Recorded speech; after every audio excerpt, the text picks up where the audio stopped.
રાજકોટમાં જૂના મોરબી રોડ પર માથાભારે તત્વોનો આતંક જોવા મળ્યો। મહિલાએ બાઇક ધીમું ચલાવવાનું કહેતા ટોળાએ હુમલો કરી નાખ્યો। મહિલાને ગાળો આપી બાદમાં 15થી વધુના ટોળાને લઈને આવ્યો। જીવ બચાવવા મહિલા પોલીસ કર્મચારીના ઘરમાં ઘૂસી હતી। ટોળાએ પોલીસ કર્મચારીના ઘરમાં પણ પથ્થરમારો કર્યો। આશાપુરા પાર્ક 2 માં પોલીસના રહેણાંક વિસ્તારમાં પથ્થરમારો કરવામાં આવ્યો છે। રાજકોટમાં અસામાજિક તત્વો કેવા છાકટા બન્યા છે તમે જુઓ। જૂના મોરબી રોડ પર માથાભારે તત્વો આતંક મચાવ્યો, જ્યાં મહિલાએ ફક્ત બાઇક ધીમું ચલાવવાનું કહ્યું અને ટોળાએ હુમલો કર્યો। મહિલા જ્યારે જીવ બચાવવાનો પ્રયત્ન કર્યો, પોલીસ કર્મીના ઘરમાં પહોંચી તો અસામાજિક તત્વોએ પોલીસ કર્મચારીના ઘર પર પણ પથ્થરો ફેંક્યા હતા, જેના દ્રશ્યો છે। આ અંગે વિગત આપશે સંવાદદાતા રહીમ લાખાણી ફોનલાઈન પર જોડાઈ ગયા છે। જી રહીમ।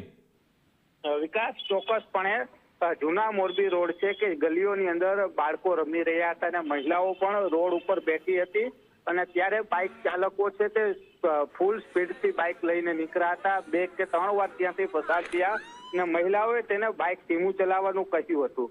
જો કે બાઇક ધીમું ચલાવવાનું કહેતા જ જે યુવકો છે તેને લાગી આવ્યું અને થોડી વારમાં જ ત્યારે નીકળ્યા ત્યારે જ મહિલાને ગાળો દઈને નીકળ્યા અને બાદમાં 15 થી 20 લોકોનું ટોળું આવ્યું, ઘસી આવ્યું હતું ને ત્યારબાદ સીધો જ મહિલાને મારવાના પ્રયાસ કર્યા હતા। જોકે મહિલાએ પોતાનો જીવ બચાવવા તે જ શેરીમાં રહેતા ક્રાઇમ બ્રાન્ચના ફરજ બજાવતા પરેશભાઈ નામના વ્યક્તિ છે તેમના મકાનમાં જતા રહ્યા હતા અને ત્યારબાદ ખબર પડતા જ તેના મકાન ઉપર પણ પથ્થરમારો કર્યો હતો, ધોકા છે તે મારવામાં આવ્યા છે।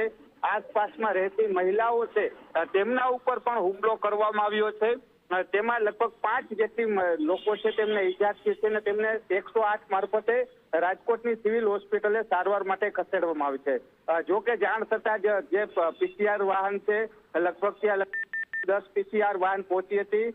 જે લોકો છે તે ભાગ્યા હતા અને તેમાંથી એકાદ વ્યક્તિ છે તે હાથમાં આવી ગયા હોવાની વિગત છે તે હાલ પ્રાથમિક સામે આવ્યું છે। જે બી ડિવિઝનના પીઆઈ સહિતનો કાફલો ઘટના સ્થળે પહોંચ્યો છે અને સમગ્ર મામલે ફરિયાદ લેવાની તજવીજ છે તે પણ હાથ ધરવામાં આવી છે। જી વિકાસ।